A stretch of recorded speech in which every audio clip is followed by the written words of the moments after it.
Well, Okay. good morning, David. How are you today? Doing great. Thanks. How are you?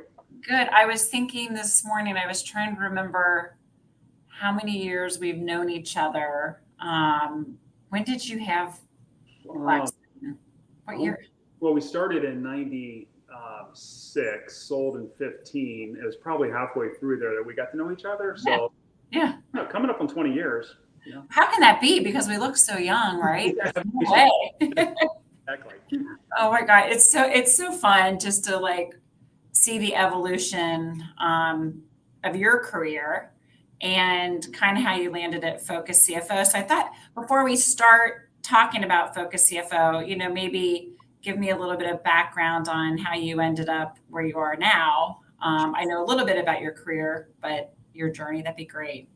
Well, I wouldn't have joined Focus CFO and I wouldn't be having the fun or the success that I'm having with Focus if it wasn't for what I did in my prior life. So I think that's probably makes a lot of sense to start there. We started a home health care business in '96. Me and two partners that they took the risk to hire a 26-year-old kid on a handshake, and they said if I did good, I'd get some equity. So 2 or 3 years into it, I became a partner in 2000.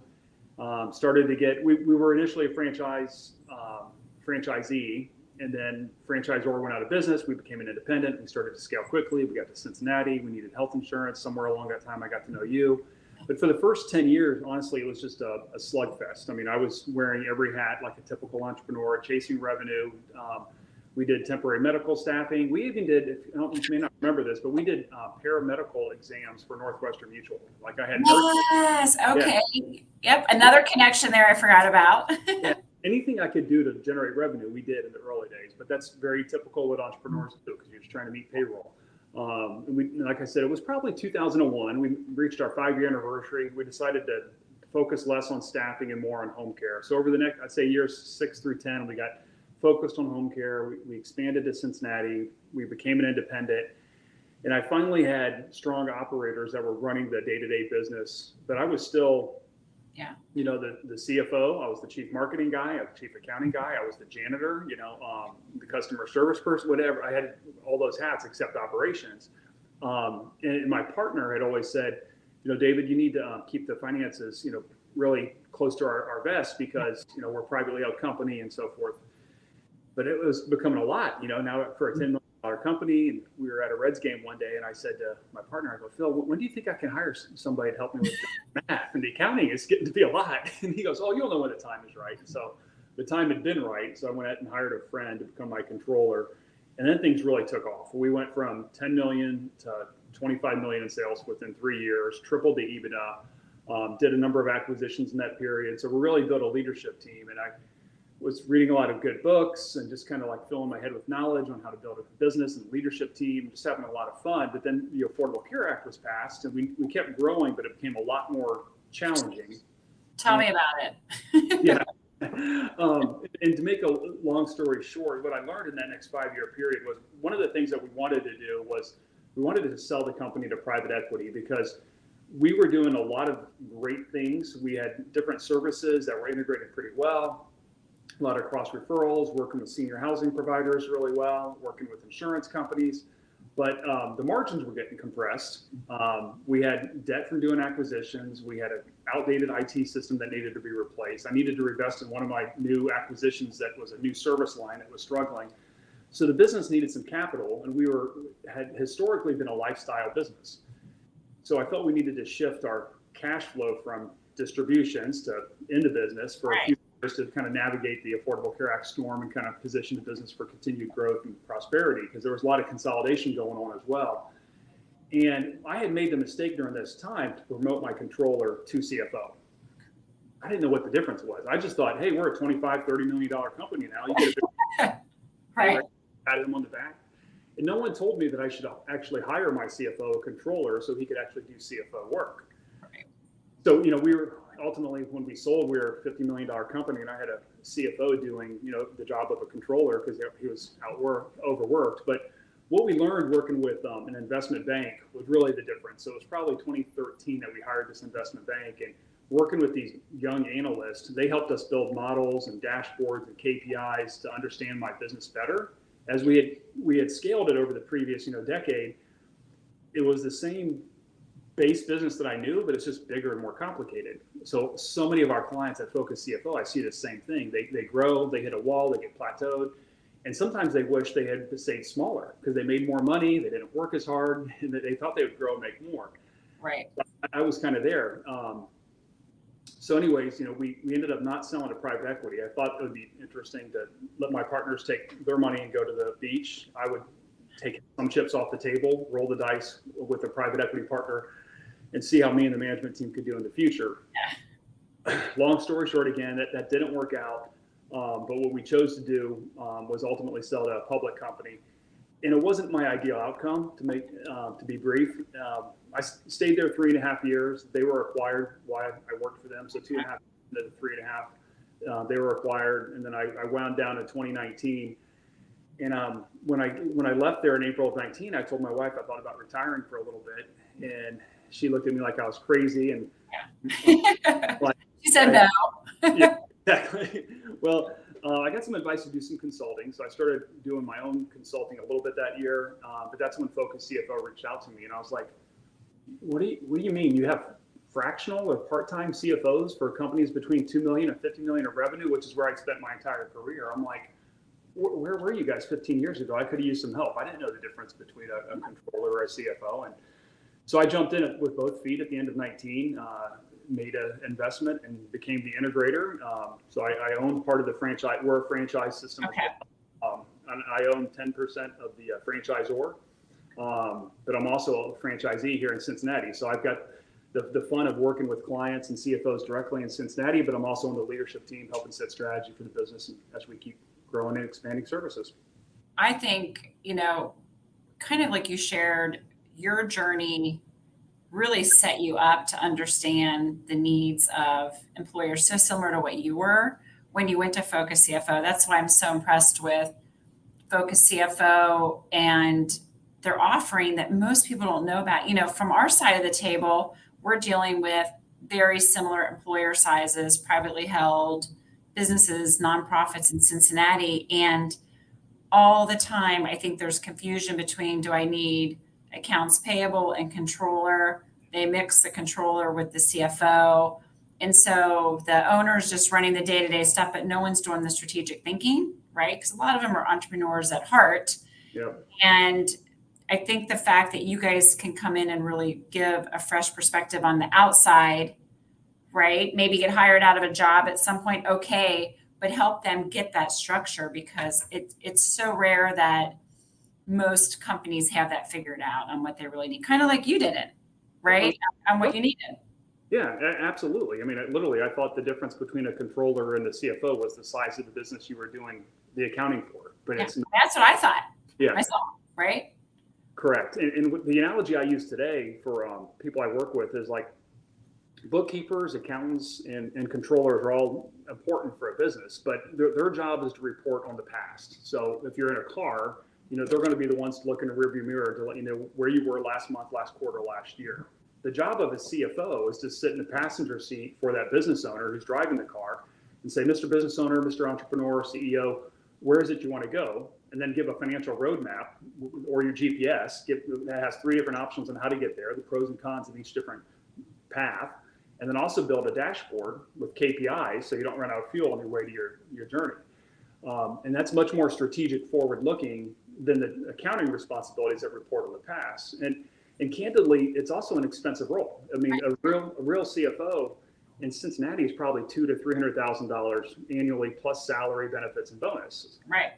Companies in that 2 to 50 million space probably don't need nor can afford somebody at that level. So that's where this model has just been so exciting. I mean, a lot of times I'm patting our leadership team on the back for our growth that we're having at Focus CFO, but I think it's been good timing because the whole industry of fractional services seems to be growing. And it's also coincided with 2 other things, the pandemic, which people are wanting to balance a lifestyle. So we're recruiting a lot more CFOs who are attracted to this because they're tired of the 50 to 60 hour a week grind, and they're enjoying coming to work for us. So they're leaving bigger companies and working with small businesses and finding that enjoying. But so between the demographics of the aging population, people being in their 50s and 60s and enjoying the fractional work, and then the pandemic and wanting people more life balance, that has led to just, exceptional growth in our industry, and we're having a ton of fun. Well, and I think I see it from my side of the table. The fractional work is becoming really popular as well, just because it is a big investment to bring someone in at that level, but also, maybe talk to the experience of some of your team, because we had that coffee here at the office and I was so impressed with their background and what they're bringing to the table to employers is pretty cool. Yeah, we've got a diverse group of talent. There's probably 20 fractional CFOs on our team, and a number of them have come from some of Cincinnati's Fortune 500 companies with great resumes and accomplishments in those careers. But again, they're at that stage in their life where they want something different and more flexible, so they've come on board. And when you run a $1 billion division, sometimes our clients have a hard time thinking, well, how will they understand my business? But a lot of these big companies have small leadership teams running a division. So it depends on the skill set. Like some of my clients that are, a 20 million, I'm thinking one in particular, a $20 million business trying to do an acquisition, having an FP&A person who's worked for a large company who can actually help understand KPIs and build models that integrate them. Because acquisitions, doing the deal is the fun and the easy part. Right. Make it successful, the integration's key. Yeah. So having an FP&A CFO who can help build a model to work with the operations teams to make that integration successful is key.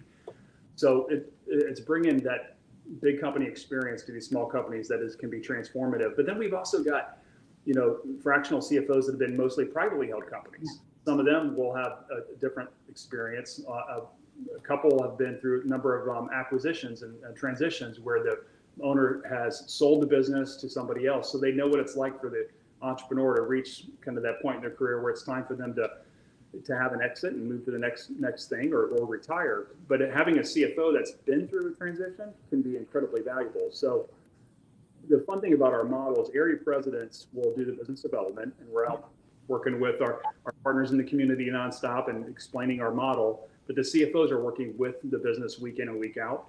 So our job as the area president is to find out what are the challenges and needs and which CFO is going to be the best match for them, whether it's putting together models to understand and grow and scale their business, or is it planning a transition in the next 3 to 5 years? And sometimes it's both.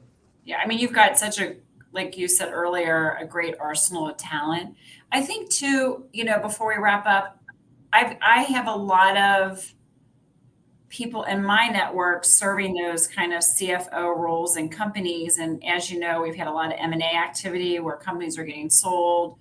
I've had a couple people that I know just say, I need a change, whether it's, like you said, a lifestyle change, a stress change. They're a little later in their years, but still have a lot of bandwidth to keep working. But as far as recruiting people to your team, who are ideal candidates that might want to consider FocusCFO and doing something with you? Oh, great question. We're expanding. If anybody watching this in any metro market, really, it's not just Southwest Ohio where I'm based. I mean, today our business goes from Grand Rapids, Michigan, as far north to Miami, Florida. So we're really strong in the Midwest and Southeast, but we even have a presence way out in Vegas. So any metro area that has 1 million people would be a great model for our business. And the area president, we love 2 types. One, a former entrepreneur, somebody who's been through something similar to I have, or the other type is somebody who's been maybe doing fractional CFO service themselves, but they enjoy doing business development. So we're constantly looking for more area presidents because they have to go out and beat the bushes and drum up opportunities. So it's really those 2 profiles. Let's say that the CFO who's wired for business development, or a board entrepreneur is what we like to say. On the CFO side, it's anybody who's run I'd say a $50 to $1 billion business. And sometimes in the $1 billion level, when you get to the large public companies, you may not have actually had the CFO title. If somebody's been a controller for GE at that large level, they're probably qualified to work as a CFO with my clients that are 5-10 million in sales. But we'll go through that discussion in the discovery process to see if they're a fit. And again, privately held companies, we like a diverse talent, somebody who's been through transitions, acquisitions, and somebody who's really helped entrepreneurs be successful with their business. And I know I've connected you with a couple people. Sometimes it's the right timing and sometimes it's not. But I always say it doesn't hurt to have the conversation because it's so interesting to me. I didn't really think I was that old till I, start seeing some of leadership and clients, but people are just working so much longer than they used to. We used to always say, oh, are you retiring at 60? You're retiring at 65, not even with some type of financial situation that allowed them to retire really early, but they just aren't. And people want to stay active and involved in using their talents. And I just think Focus CFO for people that are coming from those backgrounds is such a great gig to do because I know when I met some of your people, some are working 2 days a week, some are working 5, right? And you have clients with all needs. So I think it's a great thing for people to consider, both from an opportunity for a role, but also for businesses in your markets is fantastic. So before we wrap up, anything else you would like the audience to know about Focus CFO? I definitely will put your contact information in the links as far as whether they could use your services or maybe someone who's looking for a career change. Yeah, I appreciate that. I'd say the one thing to think about is not like, does my business need a part-time or fractional CFO? I mean, rarely does somebody think about that. Maybe a little bit more today than they would have 5 to 10 years ago. But it's really, are they having challenges with cash flow? Has the business, are they having problems with growing? Have they experienced some change or some turnover where there's some difficulty in the business? And could that entrepreneur use a conversation with somebody who's been a CFO or maybe been an entrepreneur? I mean, sometimes we're a great fit, but other times it's people in my network and I find out, you don't really need us, but you need this great bookkeeping service I know, because they can come up and clean up your accounting, which you don't want to pay a CFO to do. We're too expensive. Or if they're thinking about selling their business, sometimes they need an investment banker and we can make a connection there. But a lot of times through that discussion of the turnover, the growth challenges they're having, the data and information, that they don't have the right data, they need to make good decisions. Those are the pain points where entrepreneurs are struggling. They should think about having a conversation with us. Okay, thank you. Well, hey, I know you're a very busy person. I really appreciate your time. I look forward to seeing you hopefully at our client appreciation partner party next week. And I will continue to be on the lookout for potential clients for you and candidates to fill some of your roles as CFOs. So I appreciate it. Well, thanks for inviting me to chat. It's been fun. Okay, have a great day. See you soon.